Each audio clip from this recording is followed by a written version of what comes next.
tey lu waraloon jotaay bi dañ doon ñu wane suñu engagement ak suñu fas yéene ànd ñi ngi doog a démarrer campagne ñun fii si mouvement bi parce que bépp élection bu doon am man Youssou Camara satisfaction la mun naa ndax tey ak président Souleymane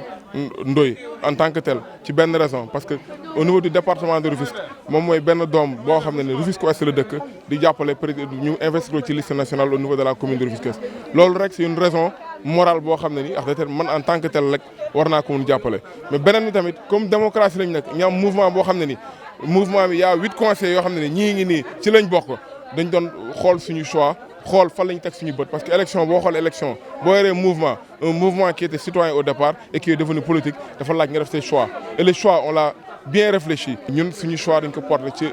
la coalition la grande coalition Benno Bokk Yaakaar pour plusieurs raisons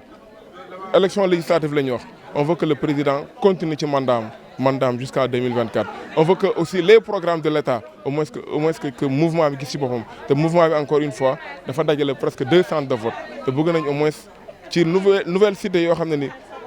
mouvement bi am na ci ay bases représentants partout ñu gis suñu bopp ci réalisation du président de la République et pour cela defe naa et pour la continuité et pour la stabilité du pays bëgg nañ au moins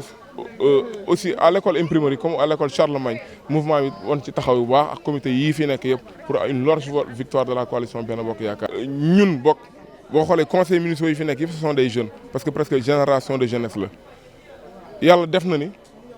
suñu kilifa la on discute de longuement mais politiquement on a jamais cheminé ensemble te cheminement bi dañ koy ñaan mu am ci ndam mu jur ci ndam dootuñ ko may dara moom kay dootuñ ko may dara parce que jël nañ engagement fii ànd ak moom lépp loo xam ne ni soxla gox bi la lépp loo xam ne ni besoin ci gox bi la même bu dul élection bu dul dara man tey comme may na ma ko am opportunité bi dinaa dem fëgg ci këram ne ko lii la comme ni mu koy defee ci gox bi yàlla xam nañu mi ngi participer dans la mesure du possible ci développement commune de Rufisque surtout mais ñun bés ni ko tey parce que def na ko au niveau de la Sonacos il a dépensé plus de 1 million jàppale femmes yi Sonacos yi mais ci mouvement bu ñu boole bu nga xam ne contient 13 groupements de femmes waxuma la coalition Benno Bokk Yaakaar la moom en tant que président en tant que doomu Ouest bëgg nañ mu jàpp ci élan boobu parce que ñun ci loolu la ñuy dox on part avec nos maigres moyens mais avec les moyens du maire Alioune Mar bu ñëwee avec les moyens du président Souleymane Ndoye bu ñëwee dañ ciy gën a gis suñu bopp. nañ mbooloo mooy doole mais dëgg mooy mujje am na loo xam ne ñun ñoo koy jëlal suñu bopp te loolu moom moo ñu formé politiquement bokk na suñu formé politiquement parce que bu ma ko gisee rek nañ toog 1 heure de temps 2 heures de temps chaque fois dañuy jàng ci lu bëri ci moom te tamit defe naa ku am un père comme Souleymane Ndoye nga yàgg déglu conseil nga am un maire comme Alioune Mar mu tattale ci politique kon defe naa fu ngay teg sa tànk war nga ko xam et le choix aussi c'est la continuité nous sommes constants avec nous-mêmes les gens disent que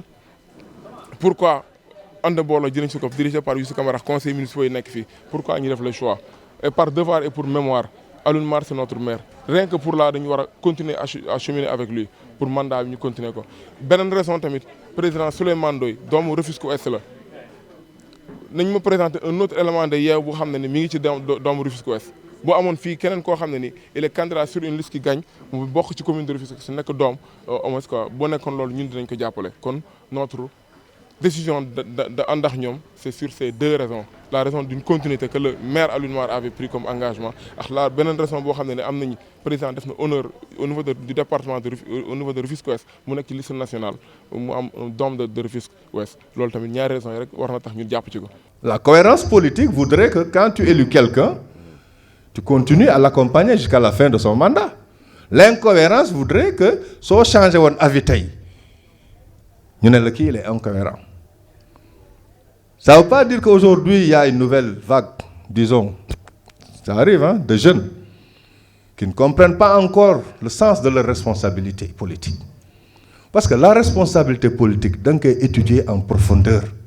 Mais vous êtes des jeunes. Comme tant d'autres, nous avons des enfants qui ont votre âge, qui sont jeunes, mais qui comprennent le sens de la politique. La politique, ce n'est pas la destruction. La politique, ce n'est pas la menace. La politique, ce n'est pas une guerre. La politique, c'est des idées. C'est une vision. Si on parle de vision, qu'est-ce que le président Macky Sall a fait de 2012 à nos jours? C'est ça le débat. De 2012 à 2020,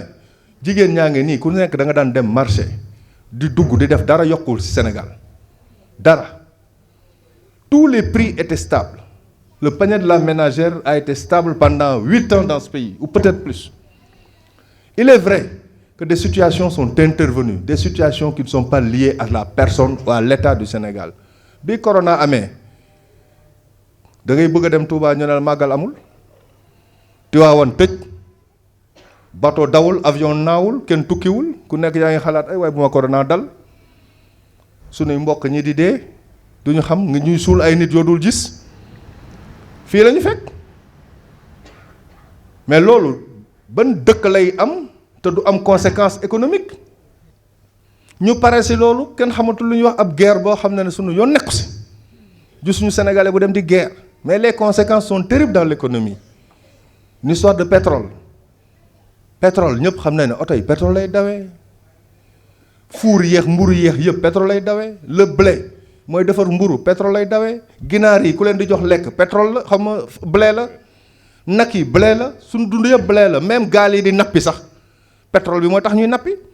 mais si il y a un coût sur ça mais il faut que mu am une répercussion mais cela n'a pas empêché l'État du Sénégal bien que n'ayant pas budgétisé de prendre des mesures d'accompagnement. Ces mesures d'accompagnement mooy lan les enseignants ñu ngi nii toog te kenn jooyul enseignant boo gis ay bëñam rek ngay gis ñoom ñëpp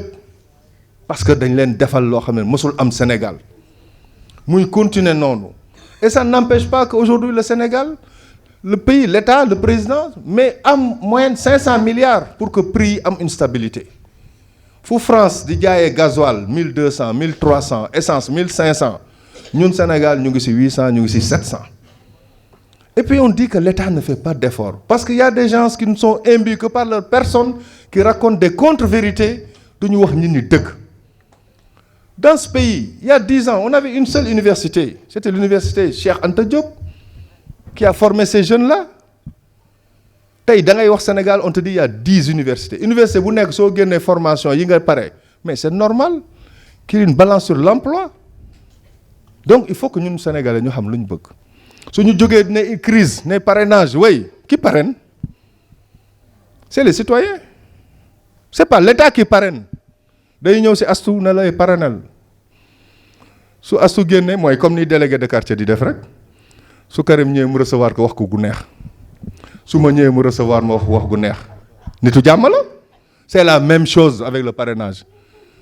ngeen am double emploi après ñu ne état la quel est l'état qu'est-ce que l'État a à voir avec ça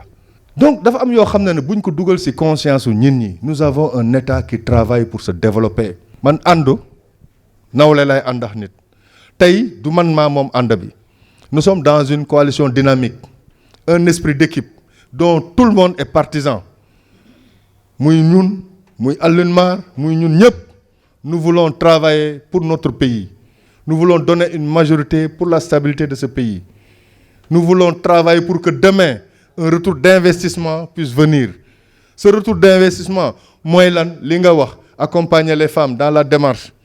dem ci ministères yi mu concerné ne leen ñii ay groupement lañ ils sont 14 réunis avec des projets parce que kay kuy financer day am projet les gens ne donnent pas de l'argent pour nga def sa poche da ngay am projet ñu financer la muy source de création d'emploi et nous devons nous focaliser à travailler ensemble ku am mbokk fu nekk feneen fu nekk ci beneen commune nañu reyante ba sunu réew mi dal ñii ñu jàkkaarloo nag ñoo gën a xam seen bopp xam nga coalition boo xam ne dañuy yeewi askan wi xam ma yeew nañu askan wi xam ma dañ leen firi ñoom seen bopp ñu ngi tas ñoom seen bopp ñu ngi tas ani Cheikh Bamba Dièye fan la bokkoon du foofu dem na ani Guirassy fan la bokkoon di foofu an sa sëriñ fu mu bokkoon du foofu dem na waaye ñoo xam ne mënatuñu sax téye seen bopp ñu bëgg ñu dénk leen suñu réew pour ñu paccoo ko barka démb rek démb defe naa Thiès Babacar Diop maire Thiès bi nga xam ne Yewwi ñoo ko fal ay garde du corps Sonko ñoo ko agressé toj otom photo yaa ngi nii waaye ñooñu lañ bëgg a dénk suñu réew ci violence mais il faut quand même que ñun ñi yeewu réew mi nag kenn du ne mettiwul mais conditions yi tax mu metti ñëpp xam nañ ko nañu góorgóorlu ba ñu génn ci mettit yooyu dox pour que notre jeunesse ait de l'espoir nos femmes puissent retrouver leur vitalité d'engagement dans le développement et c'est comme ça que nous allons réussir à bâtir un Sénégal de tous, un Sénégal pour tous.